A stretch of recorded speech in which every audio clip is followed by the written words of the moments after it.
Correlation of forces in different worlds. What is war? The result of planetary influences. Somewhere in the cosmos 2 or 3 planets approach too near to one another and tension results. Have you ever noticed how if someone passes quite close to you on a narrow pavement you become tense? The same tension takes place between planetary bodies. Only for them it lasts perhaps a second or two, but here on Earth, people begin to slaughter one another and they go on slaughtering one another, perhaps for several years whenever it happens. It seems to them at the time that they hate each other. Perhaps they have to slaughter one another for some exalted purpose, or they need to defend something or somebody in a very noble cause. They fail to realize, however, to what extent they are pawns in a grander game. They think they signify something, they think they can move about as they like, they think they can decide to do this or to do that. But in reality, all their movements and all their actions are the result of planetary influences, and they themselves signify literally nothing, only pawns. The moon plays its part in all of this as well. Everything that happens on a big scale is governed from outside and governed either by an accidental combination of influences, or by general cosmic laws. Cosmic laws we are all bound by. Accidental influences, however, can with skill be diverted or transformed into something relatively harmless. Humanity, or more correctly, organic life on Earth, is acted upon simultaneously by influences proceeding from various sources and various worlds, influences from the moon, influences from the sun, influences from the stars and influences from other planets. All of these influences act simultaneously. One influence predominates at one moment, and another influence at another moment. For man then, there exists the possibility of making a choice of influences, in other words of passing from one influence to another. To explain how this can be done requires some depth, however at this stage it is necessary only to understand one rule. That it is impossible to free oneself from one influence without becoming subject to another. The whole thing, all work on self, consists of choosing the influence to which you wish to subject yourself, and then actually falling under this influence. For that to happen, however, it is necessary to know beforehand which influence is the more profitable. Gurdjieff spoke of the planets and the moon as living beings, having different ages and different time scales, a definite period of life and possibilities of development and transition to other planes of being.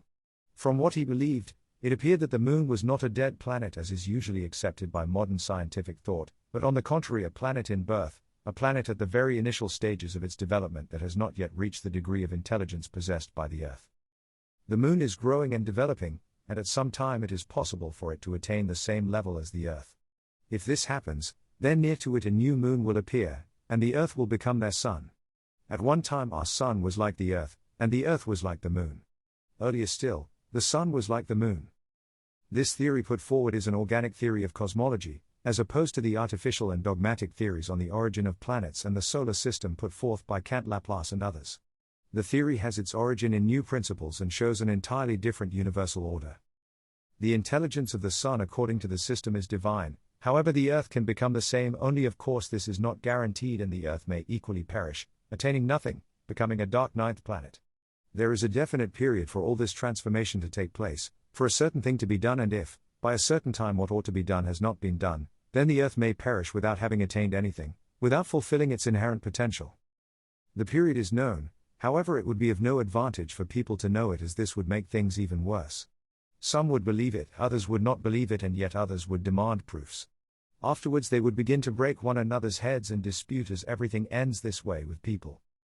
At present, it may not be clear to us that people living upon the Earth can belong to very different levels, although in appearance they might look exactly the same.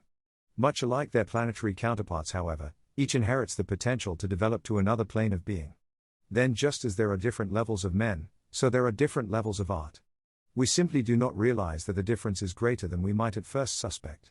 We take things on different levels as being far too close to one another, and think that these different levels are accessible to all. What some would call art is not the art of others. It is mechanical reproduction, the imitation of nature and of other people, or simply fantasy, perhaps an attempt to be original.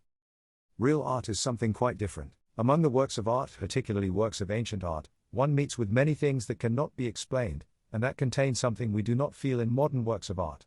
However, as we fail to realize what this difference is, we soon forget it and continue to take everything as one kind of art.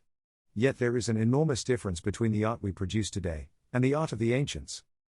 In our art, everything is subjective, the artist's perception of this or that sensation, the forms in which he tries to express these sensations, and then the perception of these forms by other people.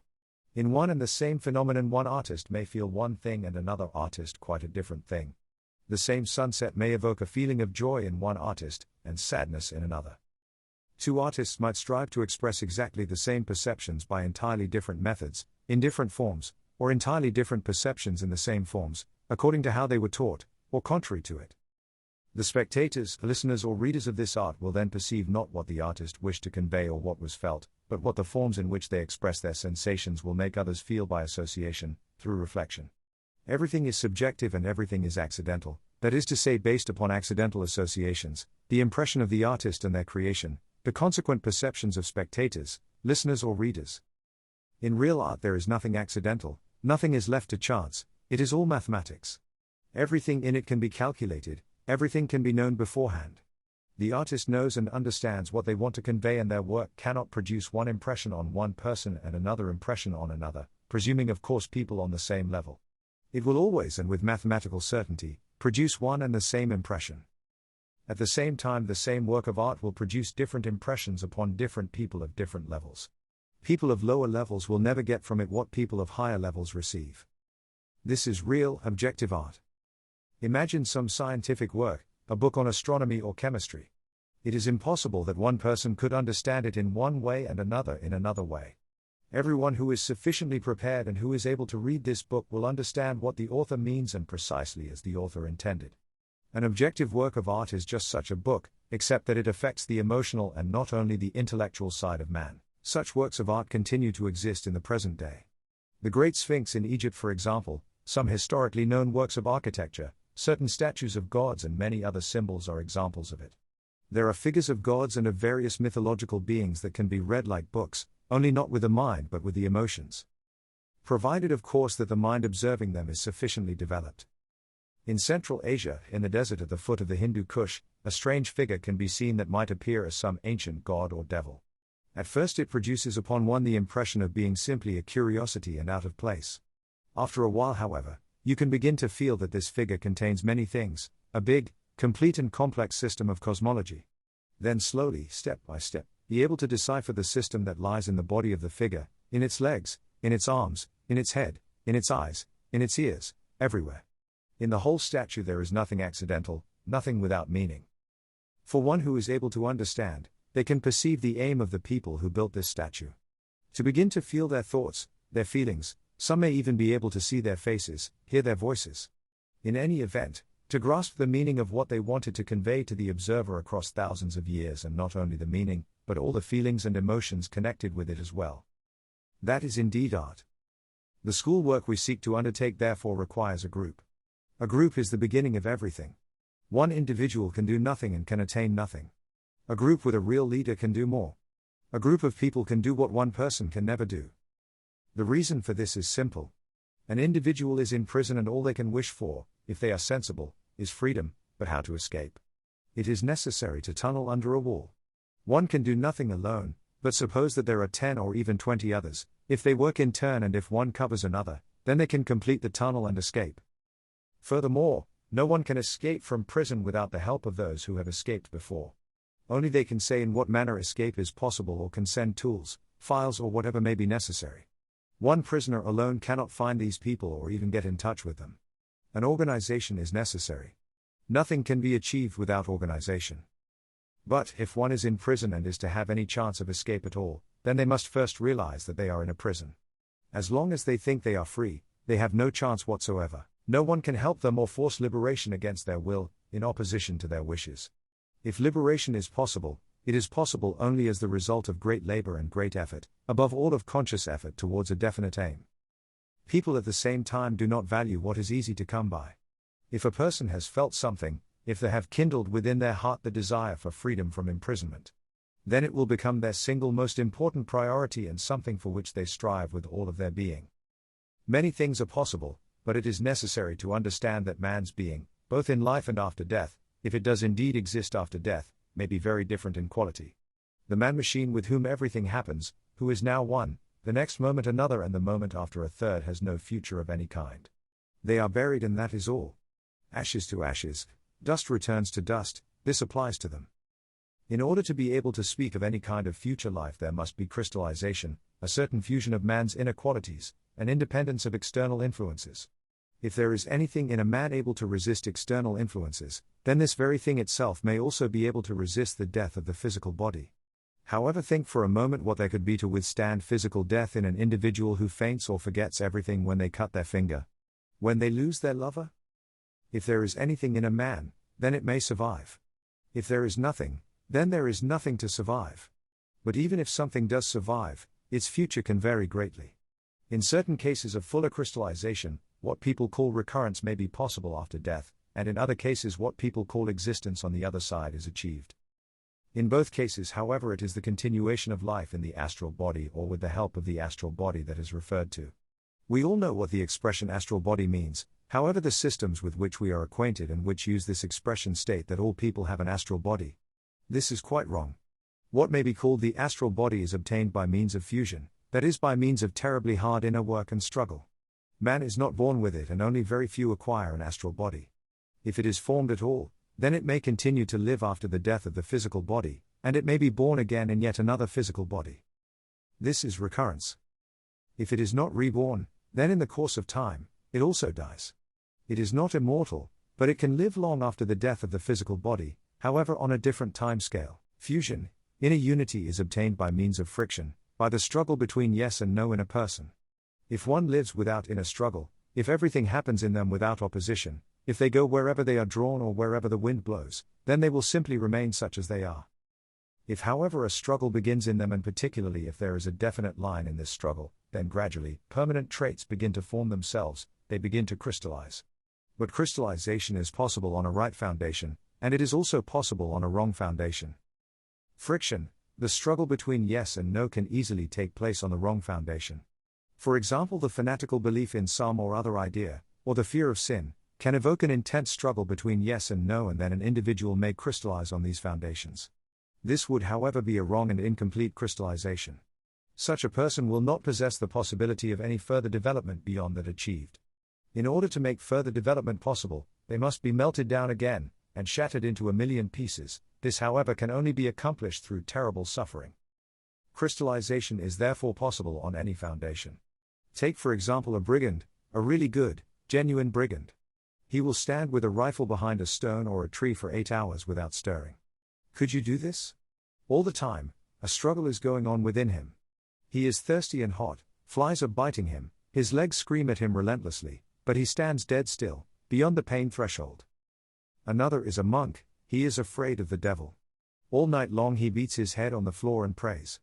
Thus crystallization is achieved. In such ways people can generate in themselves an enormous inner strength. They can endure torture and they can get what they want. This means that there is now in them something solid, something permanent. Such people can become immortal. But what is the good of it? A man of this kind becomes an immortal thing, although granted a certain amount of consciousness is sometimes preserved within it. But even this, it must be understood, occurs very rarely. In order to evoke this struggle between yes and no within oneself, sacrifice is necessary. If nothing is sacrificed, then nothing is obtained, and it is necessary to sacrifice something precious in the moment, to sacrifice for a long time, and to sacrifice a great deal, but not necessarily forever. This must also be understood because it is often misunderstood. Sacrifice is necessary only while the process of crystallization is going on. When crystallization is achieved, renunciations, privations and sacrifices are no longer necessary. Then a person may have everything they want. There are no longer any laws for them, they become a law unto themselves. Why then, if ancient knowledge has been preserved and if, speaking in general, there exists a knowledge distinct from our science and philosophy, even surpassing it, is it so carefully concealed, and why is it not made public property? Why are the beings who possess this knowledge unwilling to let it pass into the general circulation of life for the sake of a better and more successful struggle against deceit, evil and ignorance? There are two answers to this question. In the first instance, this knowledge is not concealed, and in the second, it cannot from its very nature become common property. Consider the second of these statements first. Knowledge is far more accessible to those capable of assimilating it than is usually supposed, but the trouble is that people either do not want it, or cannot receive it. They have different value systems and live on different levels, in different worlds. Another thing must, however, first be understood, namely that knowledge cannot belong to all, cannot even belong to many. Such is the law. We do not understand this because we fail to understand that knowledge, just like everything else in the world, is material. It is material, and this means that it possesses all the characteristics of materiality. One of the first characteristics of materiality is that matter is always limited, that is to say, the quantity of matter in a given place and under given conditions is limited.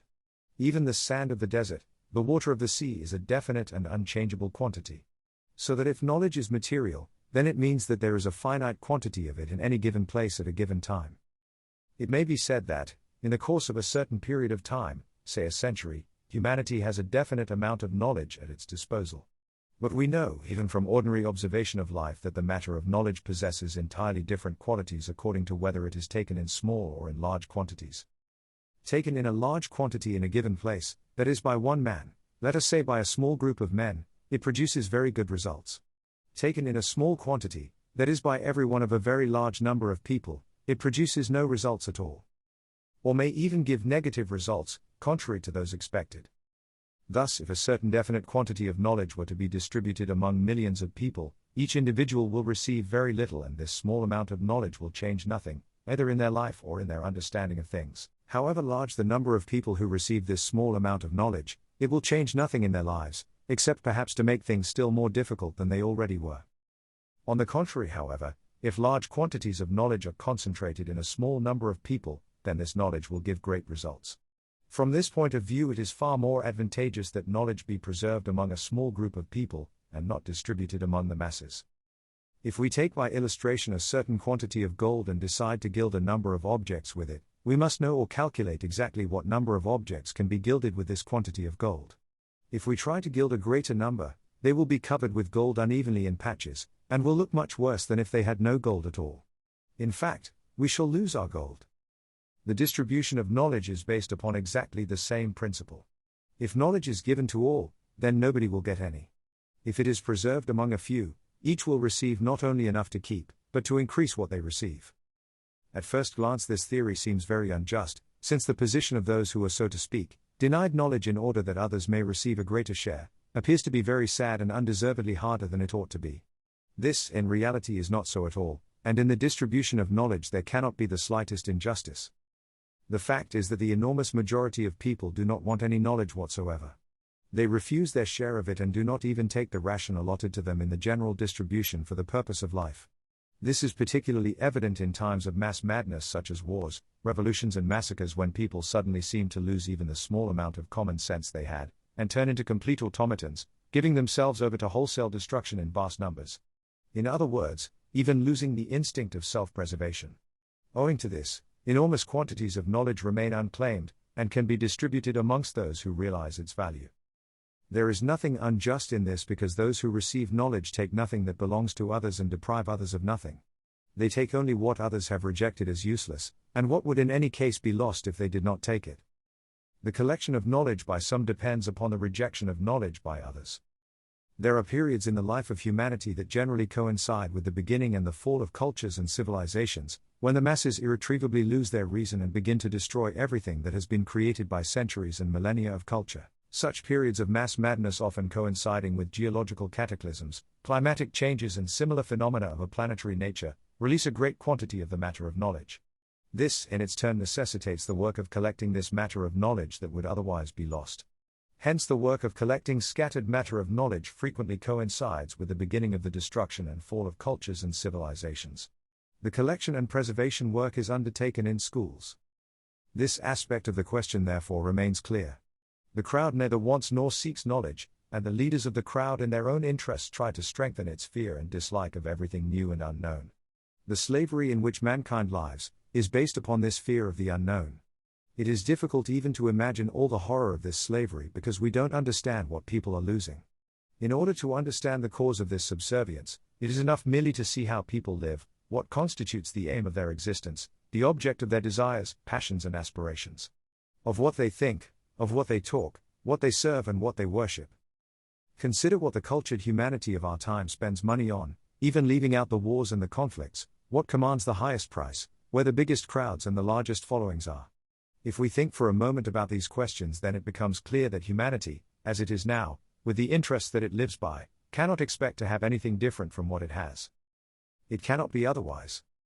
Imagine, say, that for the whole of mankind, Half a pound of knowledge is allotted each year. If this knowledge were to be distributed amongst everyone, each would receive so little that he would remain the fool that he is. But thanks to the fact that very few want to have this knowledge, those who take it are able to get, let us say, a grain each, and acquire the possibility of becoming more intelligent.